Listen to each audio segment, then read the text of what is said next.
Sin duda alguna, toda estrategia de mercadotecnia tiene que visualizar la posibilidad de hablarle directamente al consumidor. De hecho, este es un tema que, por supuesto, a lo largo de toda la historia de la mercadotecnia, pues ha ido teniendo algunas variantes.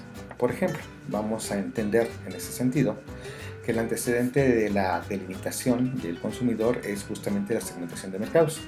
Esto data prácticamente del siglo pasado, quizá a mediados de los años de 1950, por ahí 55-56, cuando las empresas comenzaron a definir justamente su mercado, dividiéndolo en varios elementos. Primero habrá que recordar que en aquella época literalmente las empresas estaban produciendo todos los bienes o servicios y obviamente no había una segmentación de mercados. La aparición de competencia, la aparición de diversos productos fue lo que comenzó a funcionar para que las organizaciones destinaran ciertos productos de determinadas características atendiendo a cierto segmento de mercado.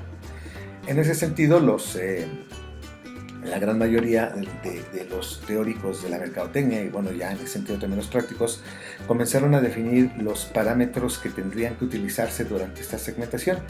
Y de ahí parten justamente todos estos elementos en que dicen, pues justamente los parámetros que hay que tomar en consideración son los demográficos, ¿no? El hecho de saber cuál es el género sexual, cuál es la edad, cuál es el nivel socioeconómico, cuál es la profesión, cuál es la religión, si están en un estado civil soltero, casado, es decir, nivel de estudios, es decir, se toman todos estos aspectos que de una u otra manera van a poder definir literalmente al consumidor bajo estas circunstancias. Los parámetros geográficos, en donde, bueno, aquí curiosamente, aunque no tiene que ver nada de la cuestión de la cultura, el hecho de vivir en determinadas zonas, sobre climatológicas, por cuestiones incluso hasta cierto punto culturales, que conllevaba toda esa. No fue sino prácticamente hasta por la década de 1980 cuando los aspectos psicográficos comenzaron a tener mucho mayor fortaleza. ¿En qué sentido? En el sentido en el cual prácticamente la conducta, los hobbies, la manera de comportarse comenzaron a influir. Entendamos que para 1980 ya había venido por ahí pues la primera ola de la liberación femenina, en algún momento las mujeres ya comenzaban a trabajar, estaba llegando la tecnología, la gente comenzaba a dividirse mucho por aspectos aspiracionales, los niveles socioeconómicos generaron de una u otra manera pues todo este enorme cambio, ¿no? Entonces sí, definitivamente en los 80s se genera. Hasta finales del siglo pasado, es decir, por ahí de 1990 y tantos, prácticamente ya en el año 2000, comenzó a haber en algún momento una tendencia en la cual al notarse que la gente cambiaba, la sociedad cambiaba, entonces se dio un enfoque sobre estas tendencias. De tal forma que sí, a lo mejor ustedes recordarán, porque lo habrán visto en alguna materia, pues de pronto se empezó a hablar entre el 2000 y 2010 acerca de los metrosexuales, de los supersexuales, de las mujeres alfa, situaciones que se denominan dentro de la mercadotecnia como las tribus de segmento de mercado.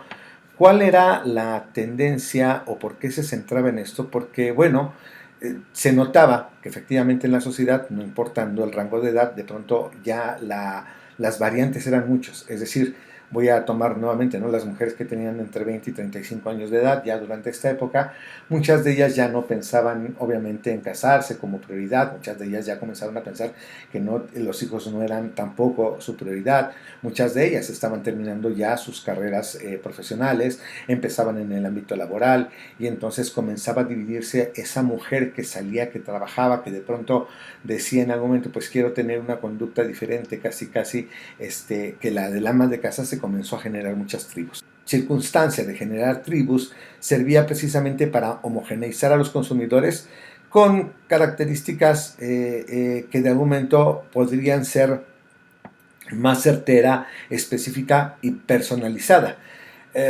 Retomo, ¿no? O sea, por ejemplo, si alguien quiere venderle a la tribu de los godines, bueno, pues va a pensar obviamente en ropa de oficina barata, posiblemente me atrevo a exagerar, pero va a ser el segmento que va a comprar un topper para llevar su lunch.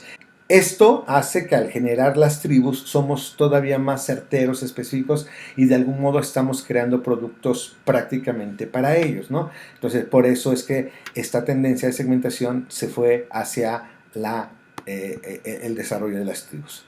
Ahora, ¿qué surgió de esto? Pues justamente ya a partir del 2010 y hasta la fecha, comenzó a hablarse, aunque ya tiene una tendencia anterior, pues a darse cuenta que las marcas le venden a los individuos, ¿no? Entonces, de pronto ya no fue suficiente entenderlos como tribu, sino que en concreto se comenzó a buscar esta posibilidad de tratar de entenderlos como individuos que de una u otra manera tenían ciertas preferencias y que obviamente se comenzaba a hablar de esta tendencia de la personalización. Aquí entra en juego justamente el ámbito y el mundo digital.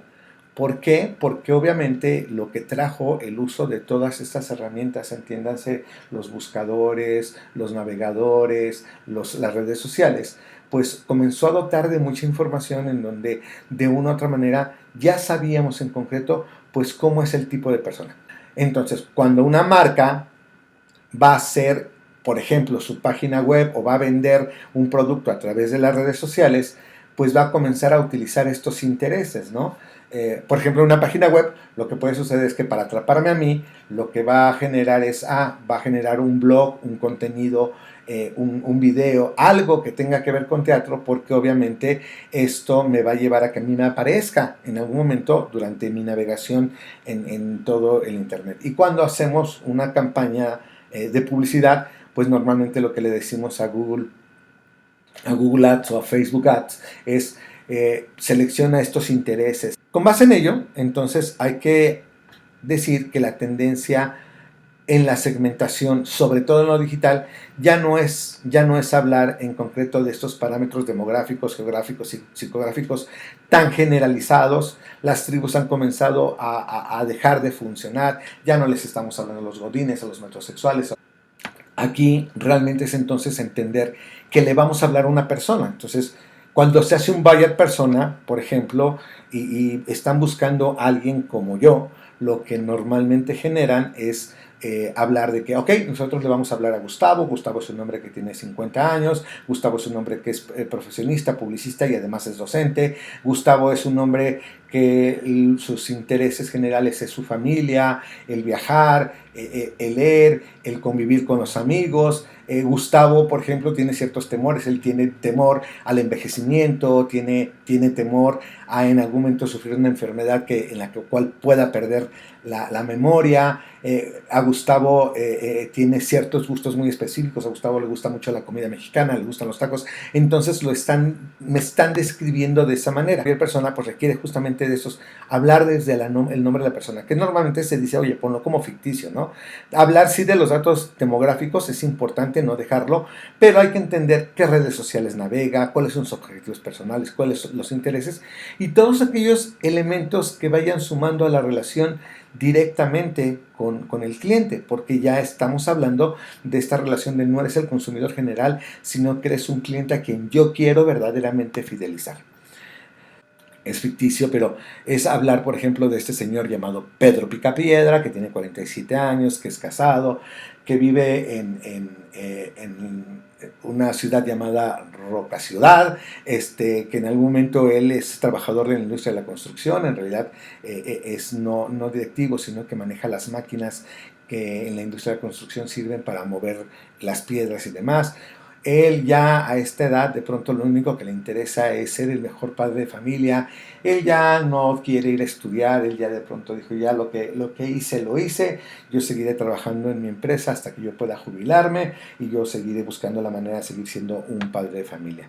Posiblemente Pedro Picapiedra tiene algunas redes sociales. Aquí pongo algunos ejemplos, no creo que tenga todos, pero sí me imagino a un Pedro Picapiedra, por ejemplo, con un Facebook, posiblemente con un Twitter, posiblemente revisa YouTube. No creo que él tenga un Instagram, por ejemplo, pero habría que determinar justamente cómo es estas características.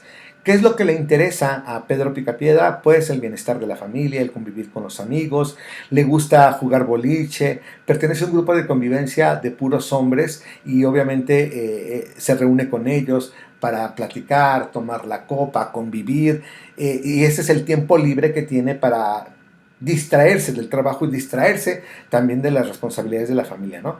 Ya de una manera de gusto personal, aquí pongo que es aficionado por la carne de brontosaurio, como Pedro Picapiedra, pues tiene esta afición. ¿A qué le teme? Pues él teme que su hija, se llama Pebbles, tenga un accidente, ¿no? Que siempre la va a cuidar, y por supuesto a que en el momento aquí pongo como que sea devorado por un tiranosaurio.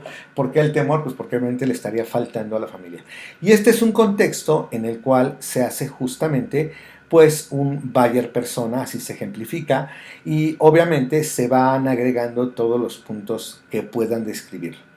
Ahora bien, obviamente este ejemplo que hago lo estoy haciendo con base en mis referencias personales, con base en lo que yo puedo inventar de Pedro Picapiedra, podría tomar como ejemplo. Pero normalmente cuando esto se hace de manera profesional, normalmente no es tan sencillo, ¿eh? No es fácil, ¿por qué? Porque se requiere de una investigación etnográfica para determinar el buyer persona. Y cuando hablamos de investigación etnográfica, aplica aquí la observación, por ejemplo, aplica posiblemente un focus group, aplica en algún momento una entrevista con personas que sean muy similares, o incluso el cool hunting, ¿no? El hecho de estar navegando por internet, ese es el cool hunting, en donde van buscando personas que se van describiendo a sí mismas. Me voy dando cuenta cómo es esta persona, y entonces eso, si se hace de una manera metodológica, es como podemos determinar finalmente qué es el buyer persona. En fin, con esto prácticamente estoy mencionándoles que hoy por hoy efectivamente la segmentación va más allá de simplemente hablar de parámetros demográficos, geográficos y demás, sino que habría que describir. Dependiendo, insisto, no sé, del objetivo de desarrollarlo, pues en algún momento habría que profundizar. Ejemplo, si lo estoy haciendo para crear un espacio web, pues obviamente tendría que entender cuáles son esos intereses por los cuales navega, qué es lo que busca, en qué horarios, por ejemplo, está navegando mucho más. Y obviamente con lo que busca, pues hay gente, por ejemplo, que dice, pues es que yo uso el internet solamente para trabajar y para revisar mis mails, ¿no? Y esto me conlleva que por cuestiones de trabajo utilizo el Google porque es mi herramienta de búsqueda para información al respecto. Pero habrá gente que diga, no hombre, o sea, yo la verdad utilizo el internet porque me gustan las redes sociales, tengo mi TikTok, me pongo ahí a hacer el TikTok, navego, me gusta ver los posteos que hay sobre comida mexicana, los posteos que hay en algún momento sobre ciertos aspectos que tengan que ver con la belleza, por ejemplo. Así es, justamente como entonces tenemos que entender el buyer persona. ¿Tú has hecho ya uno? Te invito a que lo hagas.